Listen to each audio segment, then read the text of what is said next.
दोस्तों अभी हम लोग एचसीएफ और एलसीएम जो है उसका सेकंड क्वेश्चन करते हैं और आपको क्लियर समझ में आएगा। दूसरा क्वेश्चन कर लेता हूँ और क्लियर हो जाएगा। यहाँ पे x square y z square ये एक है, उसके बाद क्या है एक्स क्यूब वाई क्यूब और x z cube x y cube. इसका क्या करना है, एलसीएम और एचसीएफ निकालना है। तो पहले मैं इसको बोलता हूँ, इसको तोड़ देता हूँ। इसको तोड़ेंगे तो क्या निकलेगा, इसको तोड़ेंगे तो क्या हो जाएगा, इसको अगर तोड़े एक्स स्क्वायर वाई स्क्वायर को तोड़ेंगे तो क्या क्या होगा, एक्स इंटू एक्स हो जाएगा, इंटू वाई है तो वाई लिख सकते हैं, और जेड है दो बार तो जेड को जेड इंटू जेड लिख सकते हैं। ठीक है, ये हो गया। अब इसको लिखना है, इसको लिखना है, और इसको एक्स क्यूब को लिखना है। तो एक्स क्यूब को क्या लिख सकते हैं, एक्स इंटू एक्स लिख सकते हैं।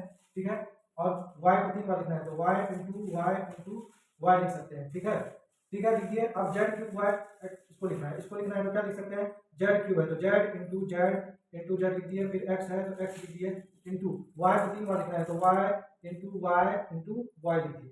अब ध्यान में दीजिएगा, अब तीनों में क्या कॉमन है, तीनों में क्या कॉमन है, हमें एचसीएफ निकालना है। एचसीएफ निकालने के लिए तीनों में कॉमन खोजना पड़ता है। तीनों में कॉमन देखिए, यहाँ भी एक्स आया है और यहाँ भी एक्स है और यहाँ भी एक्स है, तो एक्स लिख दिए मल्टीप्लाई, और तीनों में कॉमन खोजना है। तीनों में देखिए यहाँ पे वाई है, यहाँ पे वाई है और यहाँ पे वाई है, तो तीनों में वाई कॉमन हो गया। और कोई कॉमन है, यहाँ पे देखिए वाई है, यहाँ वाई है और यहाँ पे वाई है, यहाँ एक्स है, यहाँ एक्स है और यहाँ एक्स है ही नहीं है। तो यही हो जाएगा एचसीएफ। क्या हो जाएगा, एचसीएफ क्या हो जाएगा, एक्स वाई हो जाएगा। एचसीएफ क्या हो जाएगा, x into y x y हो जाएगा।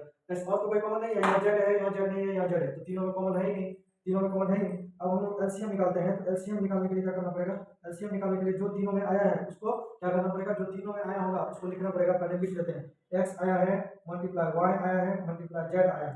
अब तीनों में मैक्सिमम पावर देखना है। देखिए यहाँ पे 2 पावर है, यहाँ पे 3 पावर है, यहाँ पे 1 पावर है, तो तीनों में मैक्सिमम कितना है, एक्स का वैल्यू मैक्सिमम, मतलब ज्यादा वैल्यू एक्स का 3 है तो एक्स पे पावर 3 लिख दीजिए। वाई पे देखिए मैक्सिमम वैल्यू कितना है, वाई पे यहाँ 1 है, यहाँ पे 3 है, यहाँ पे 3 है, तो 3 लिख देंगे। कितना आसान तरीका है। और जेड में देखिए, जेड में यहाँ पे 2 है, यहाँ पे जेड में 3 है, तो जेड का मैक्सिमम वैल्यू कितना हो जाएगा, 3 हो जाएगा, क्योंकि सबसे ज्यादा वैल्यू 3 है।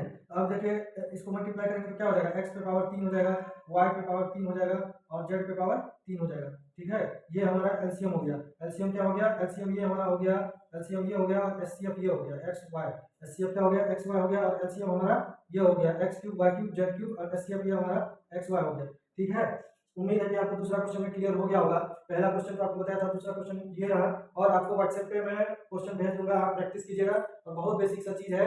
ठीक है, भिलेश पाठशाला देखने के लिए धन्यवाद। आप सब्सक्राइब कीजिएगा, कमेंट कीजिएगा और लाइक कीजिएगा। कमेंट करने से ये होगा कि आप मुझे कुछ भी प्रॉब्लम रहेगा तो बता सकते हैं। धन्यवाद।